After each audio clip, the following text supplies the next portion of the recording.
మాతృశ్రీ జీవిత మహోదధిలో తరంగాలు. అధ్యాయం 12. ఆపదుద్ధారిణి. హడావుడిగా అందరూ రైలెక్కి లోపలికెళ్ళి కూర్చున్నారు. అమ్మ మాత్రం రైలు పెట్టే వాకిట్లో నిల్చున్నది. అమ్మా, ముందుకు పడతావమ్మా, చిదంబరావు గారు అన్నారు. చాలామంది అట్లా నిల్చుంటారు, పడడం లేదుగా? అమ్మ ప్రశ్నించింది. పిచ్చి ప్రశ్నలు వేయక లోపలికి రా. అమ్మ లోపలికి వెళ్ళి చిదంబరరావు గారి ప్రక్కన కూర్చున్నది. ఎదురు సీటు మీద ఒక ముసలాయనున్నాడు. అతని ప్రక్కన ఒక కుర్రవాడున్నాడు. వాడికి 8 సంవత్సరాలున్నాయి. వాడు ఒక కిటికీ ప్రక్కగా కూర్చున్నాడు. వాడికి ఎదురుగా మరో కిటికీ ప్రక్కగా అమ్మ కూర్చున్నది. రైలు ఎర్రకాల్వ దాటింది. అప్పికట్ల స్టేషన్ దాటింది. తుంగభద్ర దాటింది. మాచవరం స్టేషన్ దాటింది. ఎదురుగా కూర్చున్న అబ్బాయి అమ్మ వంక కన్నార్పకుండా చూస్తున్నాడు. అమ్మ కిటికీలో గుండా బయటకు చూస్తున్నది. తదేకంగా అమ్మను అవలోకిస్తున్న అబ్బాయి బయటకు చూచాడు. టెలిగ్రాఫ్ స్తంభాలు, చెట్లు గబగబా వెనక్కు పరిగెత్తుతున్నాయి. అబ్బాయి ఆశ్చర్యపోయాడు. అదేమిటి తాత, చెట్లు పరిగెత్తుతున్నాయి? భ్రమ అంటే ఇదే కదా, తాత గొణుక్కున్నాడు. నిజం తాత, చూడు. నీవు నిజం చెప్పమ్మా అని ఆ అబ్బాయి అమ్మ వంక చూస్తూ చెయ్యి బయటకు చాపాడు. కిటికీ చెక్క గభీమని పడ్డది. అమ్మా అని కేక పెట్టాడు అబ్బాయి. తాత కెవ్వమన్నాడు. గాభరాగా పెట్టెలో జనమంతా లేచారు. ఒకరు చెక్కను పైకి తీసి పిల్లవాని చెయ్యి బయటకు తీశారు. చేతికి కనిపించే గాయమేమీ కానరాదు. చూపు మాత్రం అమ్మ వంక అలాగే నిలబడిపోయింది. ఒక ఆయన కంటి వద్ద చిటికలు వేశాడు. ఒక ఆయన గుండె మీద చెయ్యి పెట్టి చూశాడు. ఒక ఆయన పరీక్షించాడు. అందరూ ఒకరి ముఖాలు ఒకరు చూసుకున్నారు. ఒకరు పెదవి విరిచారు, మరొకరు చప్పరించారు, ఇంకొకరు తలకాయ అడ్డంగా త్రిప్పారు. అందరూ కలిసి వివర్ణమైన ముఖాలతో తాత వంక చూచారు. అందాక కొయ్యబారిపోయిన తాతకు వారి ముఖాల్లోని భావం చలనం కలగజేసింది. వెంటనే లేచాడు. మనవణ్ణి చూశాడు. వాడి నాసికాగ్రాన తన వ్రేలు నుంచాడు. శ్వాస తగల్లేదు. రుణం తీరింది అని బావురుమన్నాడు తాత. చేతికి దెబ్బ కూడా తగల్లేదు. ప్రాణం పోవలసిన దెబ్బ కాదు. తల మీద బలమైన గాయం తగిలి బ్రతికిన వారు కూడా ఉన్నారు. కానీ ఈ సంఘటన దురదృష్టకరం. ఒక ఆయన సానుభూతి ప్రకటించాడు. గొలుసులాగి రైలు ఆపుదామా? మరొక ఆయన తాతను అడిగాడు. మధ్యలో నేను మాత్రం ఏం చేస్తాను? వచ్చే స్టేషన్లోనే దించండి అన్నాడు తాత. పిల్లవానిని ఒక ప్రక్కగా పడుకోబెట్టి తమ పని అయిపోయిందన్నట్టుగా అందరూ వారి వారి స్థలాల్లో కూర్చున్నారు. మీది ఏ ఊరు తాత? అమ్మ మెల్లగా అడిగింది. మా ఊరు చాలా దూరం అమ్మా. నానా యాతనలు పడి వీడిని పెంచుతున్నాను. వీడు నా కూతురి బిడ్డ. వీడి తల్లి, దాని తల్లి ఇద్దరూ పోయారు. నీ బాధ తీర్చిపోయినాళ్లే తాత, ఒక ఆయన ఊరడింపు. ఇప్పుడు ఇది బాధ కదూ. బాధను తీర్చడానికి బాధే అవసరమైందా? దెబ్బ తగిలినప్పుడు పిల్లవాడికి బాధ, తరువాత తాతకు బాధ, వారి స్థితిని చూచిన జనానికి బాధ. బాధలో ఏ బాధ ఎక్కువ? అన్ని బాధలు ఒకటేనా అని అమ్మ ఆయనతో అని చిదంబరరావు గారిని అడిగింది. అసలు బాధ అంటే ఏమిటి తాతగారు? ఇందాక నుండి కనపడేదంతా బాధేగా అమ్మా. ఎవరికి? అదే, ఆ పిల్లవాడికి, తాతకు. మీరందరూ కూడా బాధపడుతున్నారుగా? అవును అన్నారు తాతగారు. నేను వాకిట్లో నిల్చున్నప్పుడు మీరు పడిన బాధ ఇప్పుడు పడడం లేదుగా. అయినా వాకిట్లో ఉంటే పడతానని భయపడ్డారు. లోపల ఉన్నవాడికి తప్పలేదుగా. నిజమేనమ్మా, అట్లా అని మనస్సు ఊరుకోదు. ఊరుకోకపోవడమే దాని గుణమా? అడిగిందమ్మ. అవును. నిడుబ్రోలు స్టేషన్లో రైలు ఆగింది. ఎవరి దారిన వారు దిగిపోయారు. తాత ఒక్కడే పిల్లవాన్ని భుజం మీద వేసుకుని క్రిందకి దిగి ప్లాట్ఫారం మీద చతికిలపడి కూర్చున్నాడు, ఏమి చేయాలో తోచక. చిదంబరరావు గారు, అమ్మ, ఖాసిం కూడా దిగారు. ఖాసిం బండి కోసం బయటకు వెళ్ళాడు. తాతగారు, ఆ పిల్లవాడిని మనం పారవేయిద్దామా? మనకెందుకమ్మా, మనకు ప్రొద్దు కుంకుతున్నది, మనం వెళదాం. మన ఇద్దరి మనసు ఒకటి కాలేదు.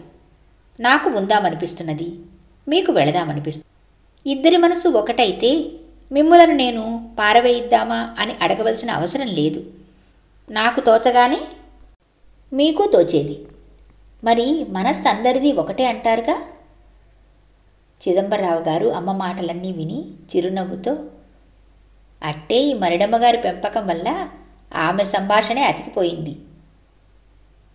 నేను ఏమీ చెప్పనురా నాయనా, నేను మాట్లాడేటప్పుడు ఎప్పుడైనా దగ్గర కూర్చుంటుంది, ఎప్పుడూ ఎక్కడో ఆడుకుంటూనే ఉంటుంది అన్నారు మరిడమ్మగారు. అంతలో ఆకాశం ఉరిమింది. చల్లని గాలి వీచింది. చిదంబరరావు గారు పైకి చూచారు. నల్లని మేఘాలు భయపెట్టాయి. బయలుదేరండమ్మా, ప్రొద్దుకృంకుతున్నది. అసలే రైలు ఆలస్యమైంది, అందులో వర్షాకాలం.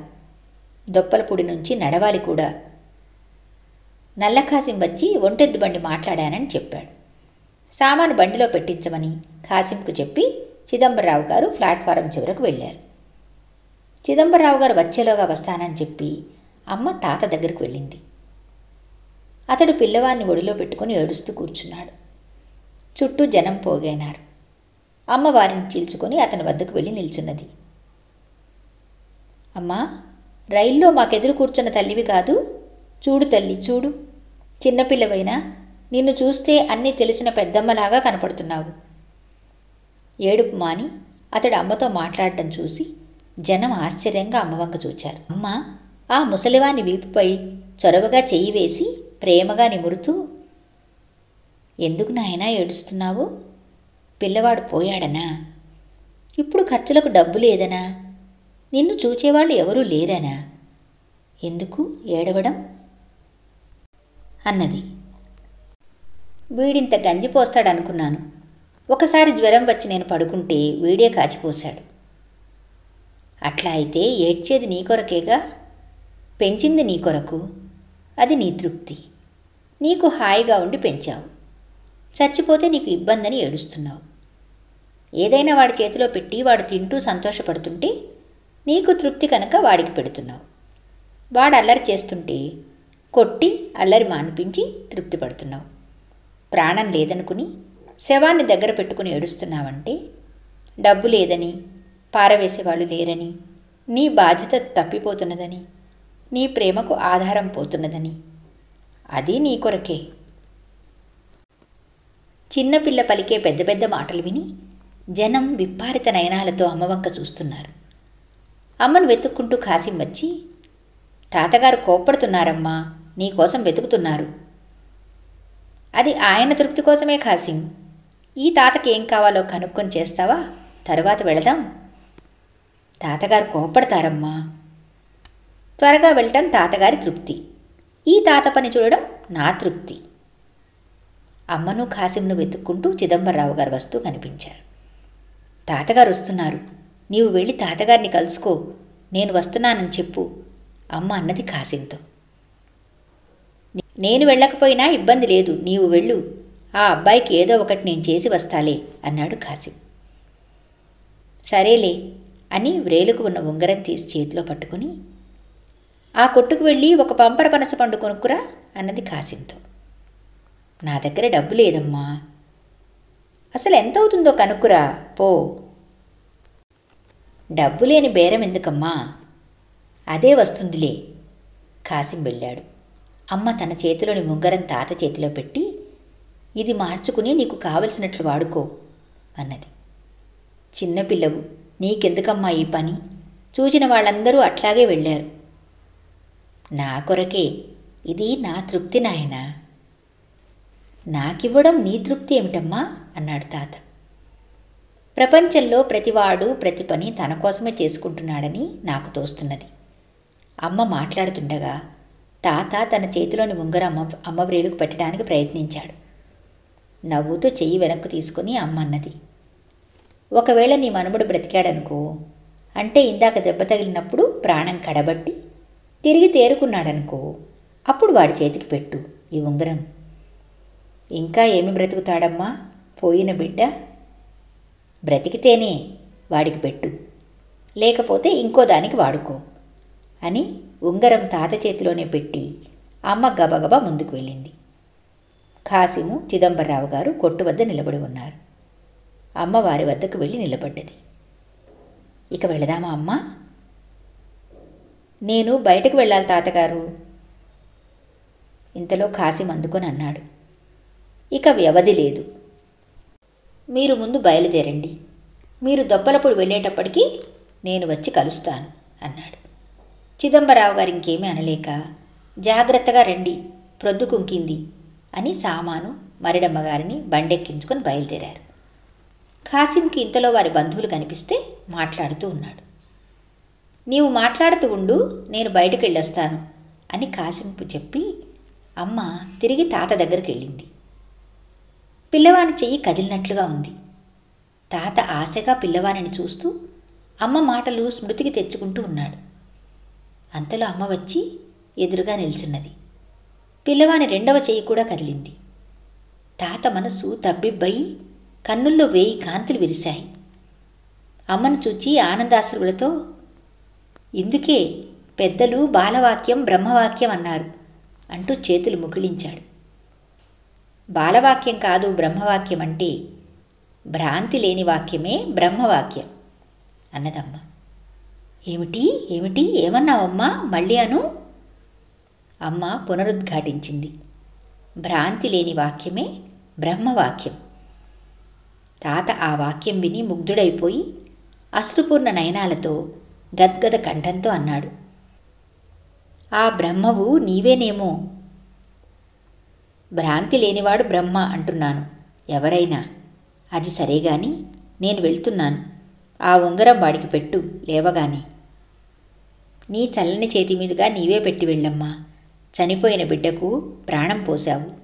బ్రహ్మవో అమ్మవో ఎవరివైతేనేమి ఆపదుద్ధారిణివి. అంటే ఆపదను ఉద్ధరించేదానినా? అమ్మ పకపకా నవ్వింది. అవ్వవ్వా, అట్లా అంటానా? ఆపదల నుంచి మమ్మల్ని ఉద్ధరించావు. నీ రుణం ఎట్లా తీర్చుకుంటామో అంటూ ఉండగానే అమ్మ ఉంగరం పిల్లవాని చేతికి పెట్టి ముద్దు పెట్టుకుని, అన్నిటికీ తరుణమే కారణం, కానీ రుణమేమీ లేదు తాత. తాత ఆ మాటలకు మరీ ఉప్పొంగిపోయి, నీవెక్కడ ఉంటావో చెప్పమ్మా, నేను వస్తాను. నీవే రక్షించాలి. ఆపదల్లో నీవే ఆదుకోవాలి. అందరినీ రక్షించేవాడు ఒకడే నాయనా. ఆపదలను కలిగించేది, ఆపదల నుండి రక్షించేది ఒకడే. నీ మనుమడికి దెబ్బ తగిలించినవాడు, పోయినాడని భ్రమ కలిగించినవాడు, తిరిగి కదిలించినవాడు, లేవదీసినవాడు ఒకడే నాయనా అన్నదమ్మ. అధ్యాయం 12 ఆపదుద్ధారిణి సమాప్తం. జయ హో మాతా.